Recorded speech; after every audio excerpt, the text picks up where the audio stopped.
यदि कोई tax payer नवंबर की जीएसटी 1 को फाइल कर रहा है तो उसे एक बहुत बड़े बदलाव को ध्यान में रखना है जो कि जीएसटी 1 में हो चुका है, जिसकी वजह से कि अब टैक्स पेयर को ज़्यादा टैक्स पे करना पड़ सकता है। तो इसके बारे में इस वीडियो में डिस्कशन करेंगे। आप इस वीडियो को अंत तक ज़रूर देखें और सभी लोगों के साथ शेयर भी करें ताकि उन तक की जानकारी पहुंच पाए और वो जीएसटी की कॉम्प्लायंस कर पाएँ। CA Satbir Singh YouTube channel पे आपका स्वागत है। रेगुलर अपडेट के लिए आप हमारे चैनल को सब्सक्राइब कर लें। दोस्तों, अभी तक तो जीएसटी में प्रोविज़न थी कि सप्लायर जैसे ही जीएसटी 1 फाइल करता है उसके बेस पे वो जीएसटी 3B में अपनी टैक्स लायबिलिटी को डिस्चार्ज करता था, पे करता था। लेकिन अब जीएसटी एक्ट में प्रोविज़न बदल गई है। अब इनवॉइस मैनेजमेंट सिस्टम लागू हो गया है, यानी कि अब सप्लायर कोई भी टैक्स इनवॉइस अपलोड करता है या कोई क्रेडिट नोट दिखाता है तो उसके बेस पे रिसिपिएंट उस पर एक्शन ले सकता है, उसे एक्सेप्ट कर सकता है या फिर रिजेक्ट कर सकता है। तो अगर सप्लायर ने कोई क्रेडिट नोट अपलोड किया है जीएसटी 1 में लेकिन रिसिपिएंट उसे रिजेक्ट कर देता है तो उस केस में ये जो टैक्स लायबिलिटी है वो सप्लायर को पे करनी होगी, क्योंकि नेक्स्ट पीरियड की जीएसटी 3B में ये ऑटोमेटिकली रिफ्लेक्ट हो जाएगी।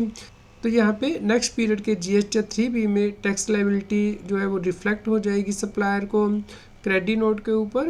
तो इस प्रकार अब सप्लायर को जो क्रेडिट नोट रिजेक्ट किए गए हैं रिसिपिएंट के द्वारा उसके ऊपर जीएसटी पे करना होगा जीएसटी 3B में। अब आपको जीएसटी पोर्टल पे जाके चेक करना होगा कि आपके रिसिपिएंट ने आपकी इनवॉइस के ऊपर क्या एक्शन लिया है। तो सप्लायर ये चेक कर सकता है जीएसटी पोर्टल पे लॉगिन करके। इसके लिए उसे सर्विस टाइम में जाना है, यहाँ पे रिटर्न में जाना है, यहाँ पे invoice management system IMS dashboard पे क्लिक करना है। उसके बाद यहाँ पे देखिए आउटवर्ड सप्लाई का जो टेबल दिया गया है इसे व्यू करना है। यहाँ पे आप फाइनेंशियली चूज़ करेंगे, जैसे कि अब आप नवंबर मंथ में रिटर्न फाइल कर रहे हैं तो आपको अक्टूबर मंथ के लिए देखना है कि आपके रिसिपिएंट ने आपके जो जीएसटी 1 में इनवॉइसेस आपने अपलोड की थी उसके ऊपर क्या एक्शन लिया है। तो आप यहाँ पे रिटर्न फाइलिंग पीरियड और रिटर्न टाइप सेलेक्ट कर लेंगे, सर्च बटन पे प्रेस करेंगे तो यहाँ पे आप देख सकते हैं कि आपकी इनवॉइस के ऊपर आपके रिसिपिएंट ने क्या एक्शन लिया है। तो यहाँ पे जो ब्लू में लिंक दिए गए हैं इनके ऊपर आपको क्लिक करना है।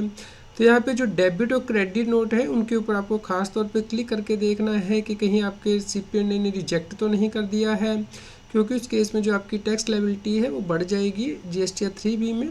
तो आप यहाँ पे इन इनवॉइस के ऊपर क्लिक करके देख सकते हैं। तो आप यहाँ नीचे लास्ट में स्क्रॉल करेंगे तो यहाँ पे देखिए स्टेटस आएगा कि क्या आपके रिसिपिएंट ने आपकी इनवॉइस के ऊपर या क्रेडिट नोट के ऊपर कोई एक्शन लिया है। तो यदि ये रिजेक्ट कर दी जाएंगी तो यहाँ पे रिजेक्टेड का स्टेटस आएगा। तो उस केस में यदि आपके क्रेडिट नोट रिजेक्ट किए गए हैं तो आपकी जो जीएसटी 3B है उसमें से ऐड कर दिया जाएगा और उस केस में आपको टैक्स पे करना होगा, क्योंकि आपने पिछले महीने की जो जीएसटी 3B है उसमें अपना टैक्स कम कर लिया था क्रेडिट नोट शो करके।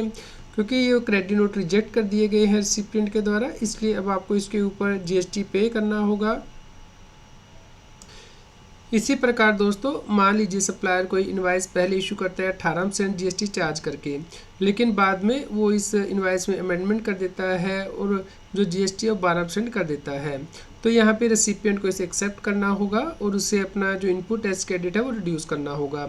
लेकिन यदि यहाँ पे रेसिपिएंट इस अमेंडमेंट को रिजेक्ट कर देता है तो उस केस में यहाँ पे सप्लायर ने पहले क्योंकि अपनी टैक्स लायबिलिटी को कम कर दिया था इनवॉइस में अमेंडमेंट करके और अब रिसिपिएंट ने उसे रिजेक्ट कर दिया है, तो अब जो जीएसटी 3B है उसमें सप्लायर की टैक्स लायबिलिटी को बढ़ा दिया जाएगा और उसके ऊपर सप्लायर को टैक्स पे करना होगा। इस प्रकार अब रिसिपिएंट सप्लायर की इनवॉइस पे क्या एक्शन ले रहा है उसके बेस पे जो सप्लायर है उसकी टैक्स लायबिलिटी चेंज हो जाएगी। तो इसलिए आप इस बात का ध्यान रखें, क्योंकि इससे आपकी जो वर्किंग कैपिटल है उस पर इफेक्ट आ सकता है, आपको जो जीएसटी है वो ज़्यादा पे करना पड़ सकता है। तो आप ये इंश्योर करें कि आपका रिसिपिएंट जो है आपकी इनवॉइस के ऊपर सही एक्शन ले, अदरवाइज़ आपको जो ज़्यादा जीएसटी है वो पे करना पड़ सकता है।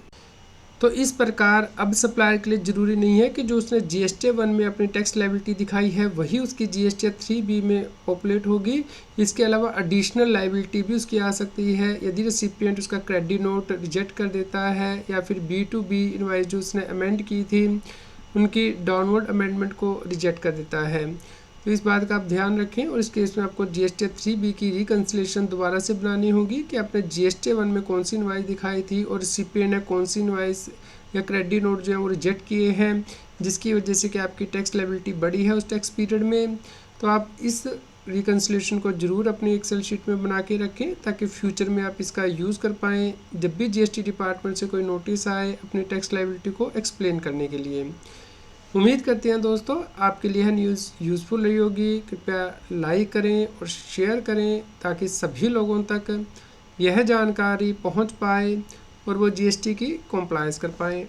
GST की और अधिक जानकारी के लिए आप CS Satbir Singh YouTube channel पे जाके प्लेलिस्ट में जाके डिफरेंट प्लेलिस्ट रेफर कर सकते हैं, जैसे कि GST latest update, GST notice extra.